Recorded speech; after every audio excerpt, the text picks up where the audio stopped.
नमस्कार बच्चों, आज हम लोग गोविंद बल्लभ पंत के बारे में जानते हैं। गोविंद बल्लभ पंत जी का जन्म 10 सितंबर 1887 को अल्मोड़ा जिले के श्यामली पर्वतीय क्षेत्र स्थित खूंट गांव में महाराष्ट्री मूल के कन्हाड़े ब्राह्मण कुटुंब में हुआ था। इनका नाम गोविंदीबाई और पिता का नाम मनोरथ पंत था। बचपन में ही पिता की मृत्यु हो जाने के कारण इनकी परवरिश दादा बद्रीनाथ जोशी ने की। 1897 में गोविंद को स्थानीय रामजे कॉलेज में प्रारंभिक पाठशाला में दाखिला कराया गया।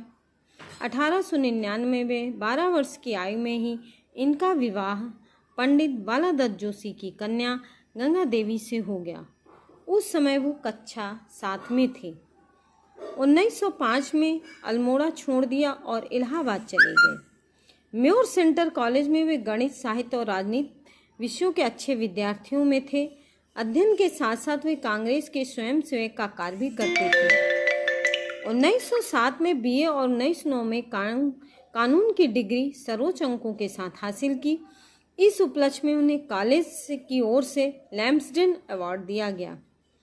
1910 में अल्मोड़ा आकर वकालत शुरू कर दी। वकालत के सिलसिले में वे पहले रानीखेत गए, फिर काशीपुर में जाकर प्रेम सभा नाम से एक संस्था का गठन किया, जिसका उद्देश्य था शिक्षा और साहित्य के प्रति जनता में जागरूकता उत्पन्न करना था।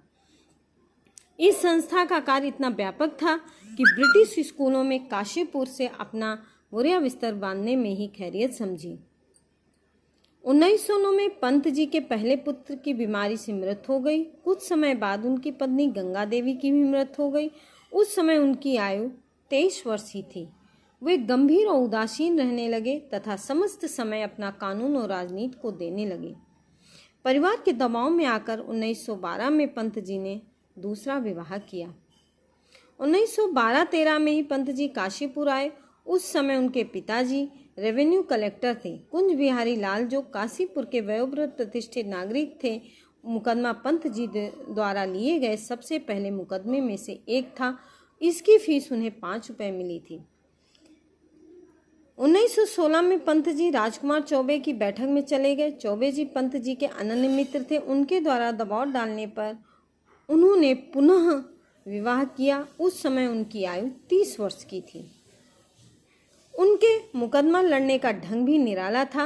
जो वकील मुकदमे के बारे में सही जानकारी नहीं देते थे, वे उनका मुकदमा नहीं लेते थे। काशीपुर में एक बार गोविंद बल्लभ जी धोती कुर्ता तथा गांधी टोपी पहनकर कोर्ट चले गए थे, तो अंग्रेज मजिस्ट्रेट ने इस पर आपत्ति की थी। दिसंबर 1921 में गांधी जी के आह्वान पर असहयोग आंदोलन के रास्ते पर खुली राजनीति में उतर आए। 9 अगस्त 1925 को काकोरी कांड करके उत्तर प्रदेश के कुछ नवयुवकों ने सरकारी खजाना लूट लिया था। मुकदमे की पैरवी के लिए अन्य वकीलों के साथ पंत जी ने जी जान से सहयोग किया। 1927 में रामप्रसाद बिस्मिल और उनके 3 अन्य साथियों के फांसी के फंदे से बचाने के लिए उन्होंने पंडित मदन मोहन मालवीय के साथ वायसराय को पत्र भी लिखा, किंतु गांधी जी का समर्थन न मिल पाने पर वे उस मिशन में कामयाब नहीं हो सके। 1928 में साइमन कमीशन के बहिष्कार, 1930 के नमक सत्याग्रह में भी उन्होंने भाग लिया। 1930 में देहरादून में जेल की हवा भी उन्हें खानी पड़ी। 17 जुलाई 1937 से लेकर 1939 तक वे ब्रिटिश राज में संयुक्त राज्य प्रांत तथा यूपी के पहले मुख्यमंत्री बने। इसके बाद उन्हें दोबारा इन दायित्व फिर सौंपा गया। 1 अप्रैल 1946 से 15 अगस्त 1947 तक संयुक्त प्रांत यूपी के मुख्यमंत्री रहे। जब भारतवर्ष का अपना संविधान बन गया, संयुक्त प्रांत का नाम बदलकर उत्तर प्रदेश रख गया। फिर तीसरी बार उन्हें इस पद के लिए सर्वसम्मति से उपयुक्त पाया गया।